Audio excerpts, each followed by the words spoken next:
Baik, Assalamualaikum warahmatullahi wabarakatuh. Terima kasih atas kehadiran rekan-rekan yang sudah menyempatkan untuk menyimak presentasi kami pada kesempatan kali ini. Di sini kami akan mempresentasikan terkait dengan Authorization Attack in Application Security. Dan pada kesempatan kali ini akan dibawakan oleh saya sendiri dengan rekan saya, Mas Jamsri. Baik, untuk topik-topik yang akan kita bahas pada kesempatan kali ini, pertama itu ada introduction mengenai apa itu seperti otorisasi dan sebagainya. Kemudian kami akan membahas terkait dengan tipe-tipe dari serangan terhadap otorisasi. Kemudian akan bicara juga terkait dengan teknik proteksi atau perlindungannya. Dan ada juga kami mengangkat salah satu tema tambahan yaitu top 10 atau top 10 terkait dengan serangan terhadap aplikasi web. Dan terakhir ada referensi yang kita coba bawakan. Baik, untuk kesempatan pada kali ini akan dilanjutkan oleh Mas James. Silakan Mas James. Ya, terima kasih Mas Aris. Jadi di sini sebelum kita berbicara tentang apa itu serangan otorisasi, perlu kita ketahui apa itu otorisasi. Jadi otorisasi itu merupakan komponen krusial dalam keamanan aplikasi yang menentukan tindakan dan sumber daya yang dapat diakses oleh pengguna setelah proses autentikasi berhasil. Jadi ketika kita telah berhasil melakukan proses autentikasi, maka selanjutnya adalah yang namanya otorisasi, yaitu tindakan apa saja kita bisa diizinkan untuk melakukan apa saja setelah proses autentikasi yang tadi. Kemudian fungsi utama dari otorisasi yang aman adalah mengatur dan memberi akses penggunaan berdasarkan tiga hal, yaitu peran, hak istimewa, atau izin yang telah ditentukan sebelumnya. Ya, lanjut. Kemudian, apa itu serangan otorisasi? Jadi, serangan otorisasi adalah jenis serangan cyber di mana penyerang mencoba untuk mendapatkan akses tidak sah ke sistem atau sumber daya dengan memanfaatkan kerentanan dalam proses otorisasi. Jadi, proses ini melibatkan verifikasi bahwa penggunaan atau proses memiliki izin yang diperlukan untuk mengakses sumber daya tertentu. Serangan otorisasi dapat terjadi ketika pemeriksaan otorisasi tidak dilakukan dengan benar atau ketika pemeriksaan tersebut dilewati. Serangan ini dapat menyebabkan kompromi data sensitif, kehilangan integritas sistem, dan konsekuensi negatif lainnya. Untuk mengurangi risiko serangan otorisasi, maka penting untuk menerapkan mekanisme kontrol akses yang kuat dan melakukan pemeriksaan otorisasi di sisi server, serta menangani pemeriksaan yang gagal dengan aman. Ya, kemudian ada beberapa tipe dari serangan otorisasi. Yang pertama yaitu privilege escalation. Jadi privilege escalation ini adalah teknik serangan cyber di mana seorang penyerang mendapatkan akses tidak sah ke hak istimewa yang lebih tinggi dengan memanfaatkan kelemahan dan kerentanan keamanan dari sistem organisasi. Biasanya melibatkan upaya untuk meningkatkan izin akses melalui berbagai cara seperti bug, kelemahan sistem, perilaku manusia, pengawasan konfigurasi yang kurang, atau kontrol akses yang lemah. Dengan upaya penetrasi awal, seringkali tidak mencukupi untuk mencapai tingkat akses data yang dibutuhkan. Kemudian yaitu Cross-Site Request Forgery atau CSRF adalah serangan yang memaksa pengguna akhir untuk menjalankan tindakan yang tidak diinginkan pada aplikasi web, di mana saat mereka ini terautentikasi dengan sedikit bantuan dari rekayasa sosial seperti mengirimkan tautan melalui email dan obrolan. Nah, seorang penyerang dapat menipu pengguna aplikasi web untuk menjalankan tindakan pilihan penyerang. Jadi biasanya serangan CSRF ini dapat memaksa pengguna untuk melakukan permintaan perubahan status. Kemudian berikut serangan IDOR atau Insecure Direct Object Reference. Nah, serangan IDOR ini biasanya dimulai dengan pola yang dapat diprediksi, yaitu penyerang menemukan referensi langsung ke objek implementasi internal, kemudian memanipulasi referensi ini untuk mengakses data yang tidak diotorisasi. Untuk IDOR attacks ini ada dua proses, dua langkah. Yang pertama yaitu deteksi. Pada bagian detection ini, penyerang pertama-tama mengidentifikasi titik-titik dalam aplikasi di mana input pengguna seperti parameter URL dan bidang formulir digunakan untuk merujuk objek internal. Kemudian yang berikut, exploitation. Untuk bagian eksploitasi ini, setelah kerentanan either potensial terdeteksi, kemudian penyerang mengubah referensi objek untuk menggali nilai-nilai yang berbeda. Misalnya, mengubah ID pengguna numerik dalam URL untuk dapat mengungkapkan informasi tentang pengguna lain jika aplikasi tidak memiliki pemeriksaan otorisasi yang memadai. Kemudian yang terakhir yaitu path traversal attack. Ini juga disebut dengan directory traversal.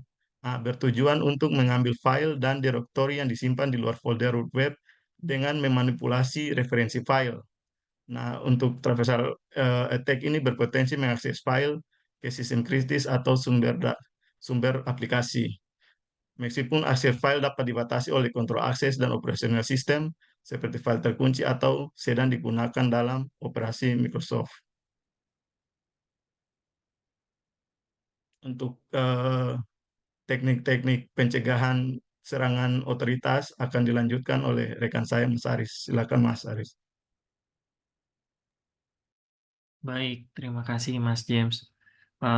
Pada bagian ini kami akan membahas terkait bagaimana teknik untuk memproteksi atau melindungi dari authority attack. Yang pertama itu ada teknik yang bernama Role Based Access Control atau RBAC biasa disebut. Metode ini memungkinkan user untuk memanage akses terhadap sistem, jaringan atau resource yang ada yang mereka kelola. Contohnya itu misal seorang IT administrator atau IT jaringan dan sebagainya itu mengassign role dalam hal ini misal ada pengguna dengan level manager. Nah, pengguna ini bisa melakukan apa aja terhadap data suatu organisasi. Tentu akan beda level manager dengan level katakan staff. Nah, untuk itu perlu suatu specific job function di sini sehingga user-user tersebut terdefinisi bisa melakukan apa saja terhadap data satu organisasi. Berikutnya adalah teknik yang namanya Principle of Least Privilege atau disingkat juga atau disebut juga Least Privilege Access. Nah, konsep atau ide awalnya itu adalah bagaimana satu otorisasi itu diberikan dengan akses yang seminimal mungkin sesuai dengan kebutuhannya. Misal, seorang staf itu hanya membutuhkan akses terhadap data hanya untuk membaca saja misal dan tidak untuk mengubah. Nah, maka akses yang diberikan hanya itu saja dan tidak lebih dari itu. Maka konsep ini bisa dikatakan adalah meminimalisir bagaimana eskalasi otorisasi itu bisa dilakukan. Jadi ketika ada penyerang tidak dapat melakukan eskalasi akses karena sudah ditentukan aksesnya bisa apa aja di sini.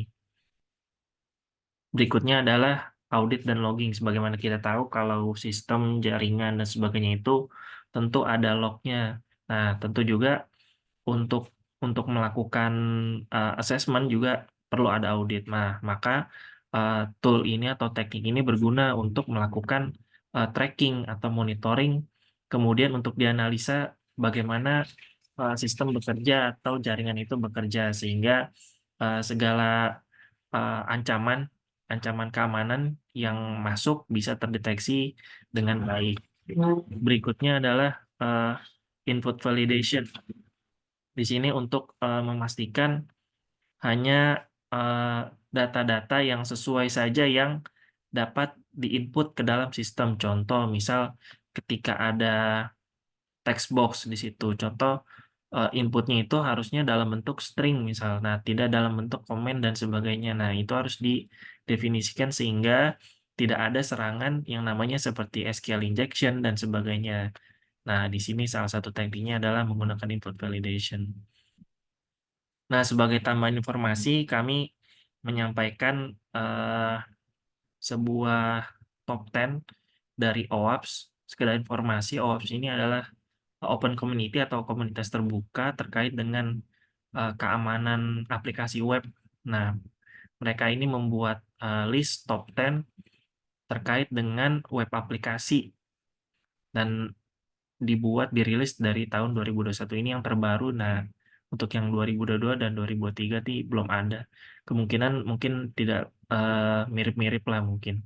Nah, yang pertama ini ada yang namanya broken access control. Nah, ini kaitannya erat juga dengan otorisasi, di mana akses kontrolnya ini broken atau istilahnya bisa dibobol begitu. Nah, ini menjadi level pertama. Nah, ini yang kaitannya erat dengan otorisasi dan autentikasi. Kemudian yang kedua ada masalah kegagalan kriptografi. Kemudian yang ketiga injection, ini yang tadi sempat saya singgung sebelumnya terkait input validation. Di sini ada SQL, NoSQL. Nah, ini salah satu contoh serangan yang kaitannya dengan otorisasi. Kemudian ada insecure design. Kemudian ada security misconfiguration. Nah, ini juga kaitannya dengan otorisasi, bagaimana satu otorisasi terhadap sistem ketika gagal dikonfigurasi secara baik dan benar, maka akan terjadi risiko ini, security misconfiguration. Contoh, ketika ketika administrator sistem gitu gagal salah dalam menentukan role, itu kan dinamakan miskonfigurasi. Maka yang tadinya mestinya staff misalnya diganti role-nya menjadi manajer. Nah, itu termasuk salah satu misconfiguration. Nah, ini yang bisa menyebabkan resiko keamanan pada sistem web.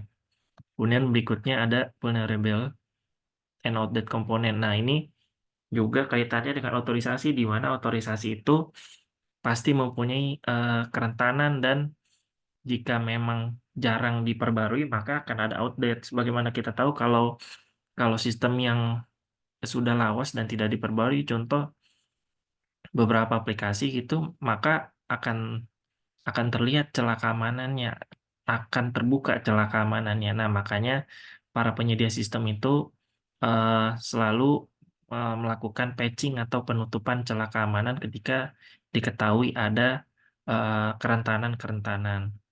Kemudian yang ketujuh ada identification dan authentication failure. Nah, ini kaitannya dengan autentikasi yang sebagaimana disampaikan oleh Mas James tadi di awal, bahwa otorisasi itu terjadi setelah autentikasi. Nah, ketika autentikasinya sudah gagal, maka proses setelahnya pun akan mengalami eh, kendala begitu. Nah, makanya ini kaitannya erat juga masalah autentikasi ke otorisasi. Berikutnya adalah software and data integrity. Ini kaitannya dengan integritas, atau kalau di konsep CIA itu integritinya begitu. Kemudian yang 9 juga tadi sempat disebutkan bagaimana teknik memproteksi dari authorization attack, logging dan monitoring. Yang tadi disebutkan ada audit dan logging. Nah, sama ini fungsinya untuk melakukan monitoring dan sebagainya. Kemudian yang tadi yang nomor 10 juga server-side request forgery juga tadi sudah disebutkan salah satu tipe serangan terhadap aplikasi seperti itu. Nah, ini referensi yang kami ambil di sini, ada WAPS dan sebagainya.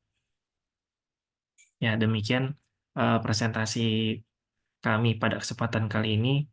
Mohon maaf jika ada kesalahan dan kekeliruan. Demikian. Wabillahi taufiq wal hidayah. Assalamualaikum warahmatullahi wabarakatuh. Terima kasih.